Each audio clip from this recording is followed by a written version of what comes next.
and welcome to the Neville Richards Premier League.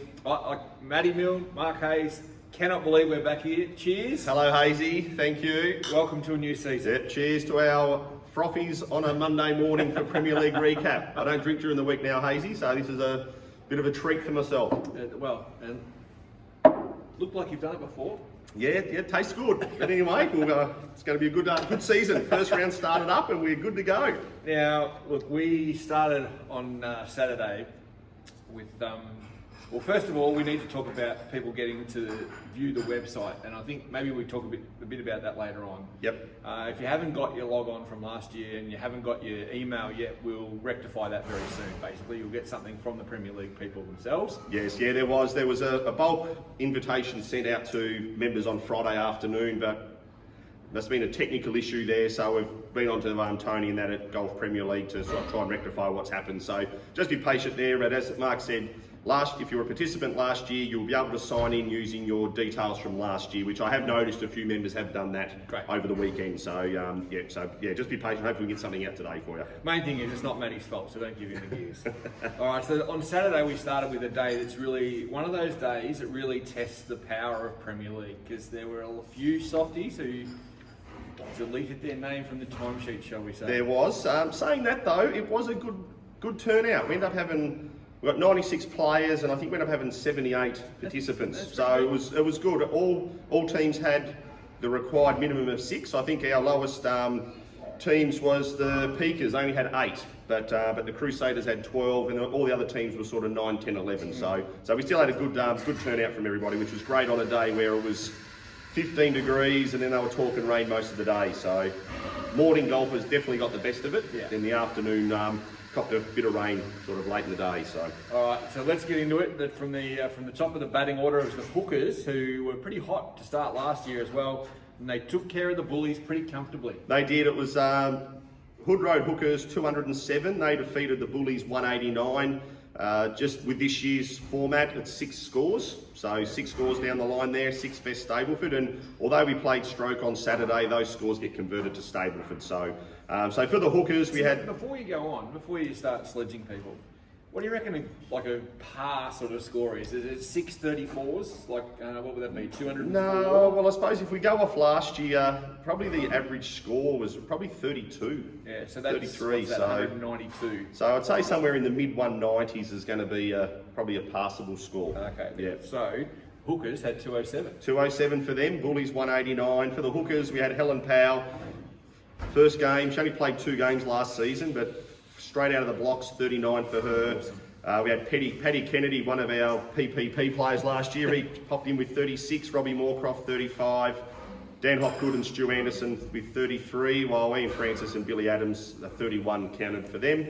While for the Bullies, 2 of the ladies fired up there. Ange Foote and Jen Edmondson, 34 and 33, while Richard West, Ross Gibb, 31, Phil Stevens and Jackie Rowe, 30. That was it. Over the top of that. Yeah, they were their scoring players on Saturday. Any thoughts on the Bullies early?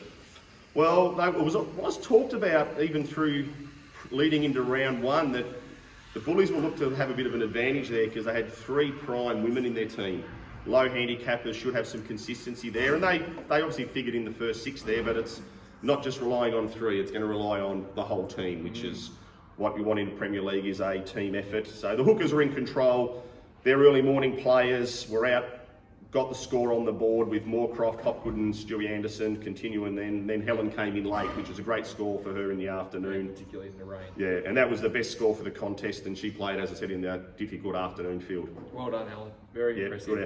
Good effort. She left her clubs out the back front of the pro shop on her cart, hood down on her bag, and then we copped 12 to 15 mil of rain in about 15 minutes. So I hope she went home and dried them when she got home. I'm sure she would have. Now the second match for not prognostication, for review, Matty, is actually the Tower Road Tornadoes, and they had an epic against the Pigden Street Pirates. They did. The Pirates, last year's champions, Tornadoes, they were the whipping boy, the cellar dwellers. Obviously a new team this year, and end up being a draw, 196 to 196. So that's probably the pass mark we were talking about. Hazy. Tornadoes had 9 players, 11 players for the Pirates. For the Tornadoes, The Sword, Shawnee Ward, 35. Collies Bell, Stewie Madden, Dale Pollock, 33. Stevie Bond, 32. Bernie Reed, 30. While the Pirates, they had Mickey McNeil, continued his strong form. He had 36. Doesn't he cut a fine figure on the golf course? He does. As well? He rates himself pretty highly too. It's very resplendent. Yeah, Toby Prime, who was apparently going to be the recruit of the season, supposed to strengthen the Pirates immeasurably. Well, word on the street, do you know what he called himself? Jezza? Jezza. Which, as in Jeremy Cameron, the high-priced recruit that took a bit of jiggling to get into the salary cap. So Toby, I told you, he rates himself, has a bit of a head wobble out there. He had 34, so at least he backed it up a little bit. Oh, a little bit. Darren Heaton, 33, Jerry Raviani, Joy Francis, John Cross at 31. So it looked like it was going to be an upset of the season, even in round one. And for the Tornadoes, it was actually theirs to win, and they stuffed it up. Really? Pirates players were out early, put them in a good position for the win. The Tornadoes, Arvo players lifted, but Collies Bell for the Tornadoes, first season player, set for a big score, plays off a round of 14 handicap, finished double bogey on 17, and as I mentioned at our draft night, the 18th is his nemesis. Oh no, Cole. Double bogey on 18. He was actually 7 over for the last 5 holes he played. How many points did he finish with? Finished with 33. But that's not all. Oh no. Then we move into the long-hitting Bernard Reid. Smokes it, smashes it on the golf course. Yeah. Last player on the course, last player in the contest to finish, was playing shit early on, but had a rally, 3-pointer on 7, 3-pointer on 8. Only needed 2 points on the easy short par 5 ninth. For him, This is his last hole. Last hole for him, long hitting, strong man. Should have dominated it and bogeyed it. Oh, Bernard. For 1 point, resulting in a tie. Scuba Hub was checking scores prior, and when he heard it was that, he thought, oh, we're done and dusted, but they've been able to scrounge a half. Oh, And for the Pirates, that's probably what they did last year the best. Scrounge. They scrounged. They got into the finals late, and then they just performed at the right time. So they got away with one there, I think. For one that they thought they would win, they got away with a half. Collies Bell. +7 last 5 for 33 points. Yep. Oh no, Cole. Oh, Anyway, there's always this week, Cole. The third match for review, Matty, is look. This was featuring one of the powerhouse franchises of the first year against the crossover Crusaders. So that's the Peakers versus the Crusaders, and there's really been a bigger decimation. The Peakers, they were the team that was on fire early last year, and they became the Collingwood of Premier League, the team that everyone hated. They've still got Lee McMurray in the team, so they probably all still hate him. But anyway, it's a new team this year, and they got smashed by the Crusaders. Absolutely smoked. Crusaders had all 12 players play, which was a great sign for them. Well done. Peakers had 8. Crusaders were the high scoring team for the round, so all their players win a twin pack of Callaway golf balls provided by our sponsor Callaway, which is fantastic. But the Crusaders, Cooper McMurray, 42, son of Lee. Well done. Winner with the Junior pennant winner. Juniors, Cooper, and much quieter than his dad. He is very different. Cliffy McCorkle, Corky, first season player, 40. Well done. Josh Bowen, first season player. Craig Finnemore, first season player, 36. Look at this. Nipper Dodds, 35. And your favourite, Jan Cogger, she's chimed in with a little 32. Well done, Jan. While the Peakers, they were led by David Milne, 35. PPP player. Yeah. And his top scorer for the Peakers, I 35. did see him resplendent in his White shirt, PPP yeah, white he was shirt. proud to wear that. Yeah. Barry Doyle, 33. Darren at Tickle My Doodah Wilson had 33. McMuffin and Yarny and Flanders, 31. First time Flanders and Yarny and Lee McMurray have been mentioned in the same breath, I would have thought, from a golfing perspective. But yeah, that was their scorers. But it was all about the Crusaders. They dominated. They had 8 first-time players. They weren't overawed by the occasion. Great effort by Cooper McMurray, 42. He also wins our special Travis Matthew shirt for each round. We've got I didn't even know that. Yes, we've been able to secure a Travis Matthew polo for the highest scoring player for each round for this season. So Coop is the inaugural winner of that, which is great. Well played. There was plenty of banter between obviously himself and Lee. Also Flanders and McCorkle were at it all day, but it was a domination. So can I just check something with you? Hopefully we've got a bit of footage or at least a picture to show of this. Lee McMurray has visited some very interesting places on the Portarlington Golf Club course, the layout over the years, but he pretty much broke new territory on Saturday. He did, Hazy. I was actually filling golf carts up behind the club there, and I heard a ball, I think hit maybe one of the shipping containers over there, and unfortunately he wasn't within the blue stakes there, which gave him a free drop, but we will put the video up here now where you can see where he's played his second shot into the 18th. Miraculously, he hit it onto about 10 feet, had a chance of a birdie, missed it, and then had a 360 horseshoe lip in for par. If that had a miss, it would have been putter in the drink, guaranteed. Well, probably the dam on the side of the 15th, not the one on the 18th. Correct, yes. He could have his putter in the 15th and his drive nearly in the car park. Yeah, and that'd probably match with his driver shaft from last week that we ended up in too. But anyway, he does provide plenty of content for us, does the McMuffin. Do you reckon that Cooper would have sort of just reminded him of the scores on Sunday morning? I reckon he would have, yeah. Would have been very much high on his agenda. Wow. But yeah, I'm a bit worried about the Peakers. I'm hoping that the scars from last year haven't continued, even with this new team. Crisis, maybe. Maybe we let it go for a couple of weeks until we. Yeah, I'm hoping. Hopefully they can pick it back up. So the final match, the fourth match of round one, another solid performance by a team that didn't fare so well last year against. Well, I suppose this is another shock if you look at last year's teams. Obviously things are different now, but the Warriors have given out another belting. They did, yes. The Goblins was one of our high-performing teams last year. Warriors weren't far off it. The Warriors and Pirates last year were neck and neck for that last spot in the finals. But yeah, the Warriors were 205, defeated the Goblins 183. Warriors had 11 players, Goblins had 9. So for the Warriors, the evergreen Pete DeFazio, 38, and he just keeps getting it done. Skeeter Howard, 37, both all Port players last year, and they've just backed it up. I'm wondering whether they actually just peak for Premier League. Skeeter had 37. Buffhead, actually, he had 33, along with Marley and Gary Haywood. And then Jill, she had 31 for the Warriors. That got them over the line, while the Goblins... But don't forget Ian Lachlan. He gets very snaky if you don't give him some... Oh, did you realise that he lost his match play on last Friday? No. Yeah.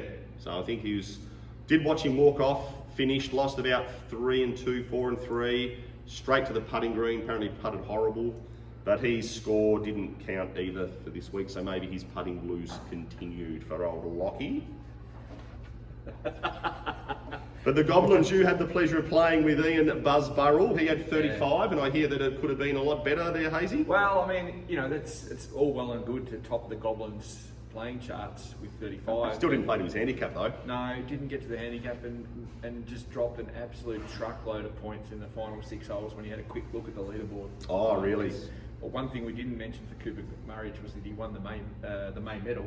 Oh, yes, he did too, yeah. And I would have thought that my man Buzz was a very strong contender with about 4 or 5 holes to go, but I'll just say that you can't afford too many snowmen. Oh, so the sphincter got a little tight coming in, did it? Just a little bit, sort of, how's your father? Looked at the scorecard and just couldn't continue. Yeah, so good to win from a Goblins perspective in terms of the competitors within the team, but 35 is the bare minimum. So good thing for Buzz, good form to start the season. It is.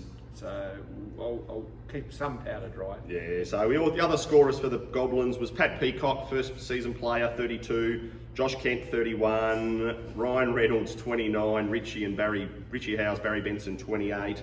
Comfortable victory for the Warriors. But as we saw last year, if you've got having scores counting in the 20s, it's going to be very difficult to win. And as you can see from the Goblins there, they lost by well over 20 points there. So maybe the Goblins may have missed Woody. Do you think? Woody was unable to play on Saturday, so maybe that was the reason. The spiritual leader. You've never said that before. No, well, it doesn't happen very often, but they were that poor that maybe Woody could have actually helped them. So as the Canadian just sort of washes aside there, keep in mind two things. One that that sort of par score we're aiming for is somewhere in the mid 190s. That's our best guess at this stage. So if you crack the 200, you're probably on your way to getting some products from Callaway. Also, the chance, I've already been snapped up, Matty, for this week. I had heard that you might be a pirate this week. You're going to wear the eye patch or anything like that? I'll see what I can come up with. I might try and don something pink. Yep. But yes, filling in for the Pirates this week, they've put some cash up to feed me ballerine. So I heard that you're going to be replacing Peter Scuba Hub. Yeah. And he's put 100 in, I hear? Surely you're worth 100. I would have thought so, but... Like you came fourth on Saturday in A grade. Yeah. Surely your 100's the going rate. Would have thought so, wouldn't you? No, he's a tight ass. He wouldn't pay 100. I've actually had a very generous bid to play in week 3 for a different team. So, Really? Jeez. So it's off to a good start, my raising money for Feed Me Ballerine. All right, we'll have to get in touch with Tony and get some amendments to the team sheets then for this week. Yeah, I fear that I might have left my best Premier League performance out on the track after round 1 though anyway. Yeah, so keep that in mind as you go through and there's a shortage, and if there's more than one player then we'll try and find a second or third bunny to fill in as well. So let's see how we go with the fundraising for Feed Me Ballerine. Yeah, great initiative there, Mark. Thank you, Matthew. Good idea of yours. That's about it, I reckon, for round 1. We'll be back next week for round 2, and we'll sharpen the missile up just a little bit more. We're not going to do a preview of round 2? Oh, do you want to? Yeah, I'm ready to go. I've got some great content going here. Oh, well, excuse me. Let's keep going. So round 2, preview. We normally do that on all our videos. We only did 17 of them last year. I thought he'd be up to date with it. But anyway, I told you I'd peaked. The Hood Road Hookers this week will be playing the Pigden Street Pirates. 3rd versus 5th, last year's grand finalist. Hookers coming off a strong win. Pirates lucky to get out with a half. Another tight contest. Sue Anderson, Poppy, Chrissy Dodds for the Hookers. Hopefully they can perform, and the Pirates are going to need Heaton, McNeil, McGrath to try and counteract them. I think the winner of this one will come down from the middle order players here, Hazy. If PK, Moorcroft and Billy Adams can repeat last week's scores, they may be too good for the Pirates. Pirates may need the self-appraised recruit, Toby Prime, to give some lift. Brian King may be first game back. Jerry Raviani may need to fire. And then obviously you're a Pirate, so let's see what you've got to think. But with that, if you're in the team, I'm going the Hookers. Thanks for the vote of confidence. It's a second game up. So next second game will be the Back Paddock Bullies, who are currently 6th against the top of the table Crusaders. On form, you'd think from the first round it's going to be a mismatch. Crusaders were so dominant, but we know Premier League is all about continuing week after week, and it's always on a knife's edge. It can change so quickly. Crusaders were able to win last week without Stan Maskell performing and contributing, but I am concerned a little with the ability of Cooper and Cliffy McCorkle to back up their phenomenal score from last week. Both teams actually have 3 women in the side, so I'm sure Nina, Jeanette Johnson and Jan Cogger would be keen to topple the A-grade duo of Jen Edmondson, Ange Foote and Jackie Rowe. So there's a little bit of extra spice in the Rowe household this week. So Jackie, just be careful Johnny doesn't put anything in the spag bowl this week. I'm sure that he'll be keen to take you down there. The Bullies will be strengthened by Johnny Wooten returning. He was out with COVID protocols last week. Kev Hudson and Pete Vogel should be back for their first game. If they're to win, they'd want an improved performance from Sweeney, Rodwell and Phil Stevens. You're back from your own COVID protocol? I am, yes. Yes, I went down last week. My wife, son and daughter have all got it now, so I've shared alike. Yeah, very generous. So yeah, I'm very people can walk into the pro shop feeling much more. Yes, I'm back to one line now, so I'm okay. So I'm all good. I've given it to my 3 family members, but anyway, I think this week I'm going to go with the Bullies. Are you? Over the Crusaders. I don't think they can back it up. Wow. There you go.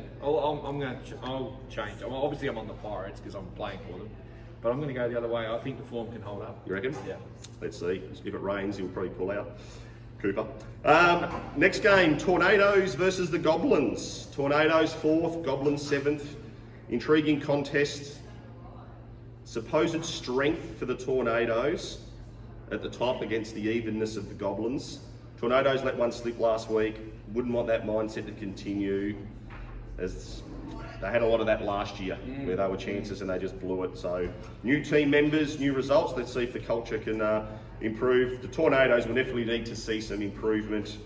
But I don't know. It's a tough one. Like Andrew Wooten, who's the club champion, apparently the best golfer in the club, rates himself highly.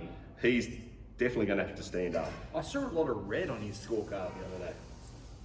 Red? As in double bogeys. Oh, so it's normally reds for birdies. I wouldn't have thought there'd be that many. Red and black. You know when you look on the yes, on the My Club system there, double bogey flashes up as red. His looked like a Christmas tree, was it? Yeah, Christmas tree. Right, yeah. The Bulls sort of. He has been having a bit of a wrist injury, so I'm not sure how much rehab he's been doing or if he's been continuing to use the wrist for patting his baby daughter on the back. But anyway, he really needs to lift because he just hasn't been putting in any performance, and like his season last year was poor. The Goblins will be hoping something from at least Ryan Reynolds. Something like the Sheik didn't make 30 points last week. Richie Howes, Barry Benson, they were in the 20, they counted, but they'd be disappointed with their showing. But 2023 saw the same old from our PPP member, Rick Edmondson. His form continued, 26 points. Is it true that you've already sent out fitting instructions for the white shirt? I did send it to Jen and asked if he'd put on any kegs over the period, but I haven't had a reply yet. But yeah, there is talk that the hierarchy of the Goblins tried to trade Rick prior to the season, but a trade couldn't be agreed on. So I'm not sure if that's true or not, but I'm going to be going the Tornadoes this week. Oh. Which I didn't tip the Tornadoes very often last week. No, I don't want to, but I think I'm going to have to as well. Yeah. You can't have pretenders like the Sheik Reynolds just mincing around in the high 20s. Yeah. You just can't have it. Yeah, correct. Yeah, he's someone who rates himself as a very skilled and accomplished golfer. He just put in some very poor scores. And our last game is the Warriors, who are currently second against the Peakers, who are at the bottom of the table. The Warriors were dominant, consistent last week, looking to continue over the last place Peakers. Peakers were disappointing last week, the supposed class of Lathuris and McMuffin at the top of the order, but they left it to the PPP member David Milne to top score last week. I wouldn't be holding my breath on him repeating that through the season, so they'll need someone to stand up. They will be strengthened by the return of some players. The Kirby's will be back. Lynn's been COVID protocol. I hope I didn't give it to her Monday night at our draft night function. But she's an all Portarlington player, so she'll be a great return for them. The Warriors will get Paul Kirby back. We can't say much about him, really. The Warriors, I think, will be too consistent for the Peakers, with Miles, Haywood, Skeeter, DeFazio all set to set a foundation in the morning. Pressure's building on players from both teams. Like the Warriors had John Leading, who's a supposed gun, and also Julie Milne, who's a supposed gun from the female section. They only had 22 points last week, and I think they're both better than that. Lloyd Shepherd and Lee McMurray will also need to lead from the front if they want to get the Peakers over the line, but Warriors for me. Look, I'm prepared to give Yanni's mob one more chance. Are ya? Yeah, I did look across at him at one stage on the course on Saturday, and he seemed to be going pretty well. I think he was square with the card through 9. Mm-hmm. So I think there's hope for them. But you've got to get it around the courses. None of this 12-hole sort of nonsense. Correct, yeah. It's the full 18 you've got to get it done. Full 18. So that's my final preview there, Hazy. Oh, well, so it's all right if I wrap it up now? Yeah, you can wrap up now. You can thank Luke Campbell and do your normal hosting duties. No, you can keep going. Big shout to Luke Campbell. He was up here the other day just checking it all out, getting ready for the season. Huge effort for Neville Richards to back up and support us again in our year 2. Your crew at Callaway, thanks for the prizes. Didn't even realise about the shirt for Cooper McMurray and the subsequent round winners, so that's fantastic as well. Huge shout to Callaway. They've been awesome since we started this. They have, yep, they've stayed on board. So any of the Crusaders who were in that team on Saturday, or all players get the twin pack of balls, so come to the pro shop and you can grab your twin pack and we'll mark you off as being collected. And another shout to Matty and his team, and in the pro shop, your Golf Pro crew for sponsoring the tournament as well. That's it. I'm actually wearing a Travis Matthew jacket here, Hazy. Very comfortable. Is it? Very good. Nice and light, nice and warm. You look pretty Makes me sharp, look mate. pretty sharp, doesn't it? It does, with the haircut and the shave, it's pretty impressive. Yeah. I don't know how I'm sort of keeping my hands sort of so free. I'll see if I can get one of these for you. Okay, thanks, David. Thank you to one and all. I think we're off to a gibbering start as we start as you intend to continue. Thanks. We'll see you all next week. Thanks, guys.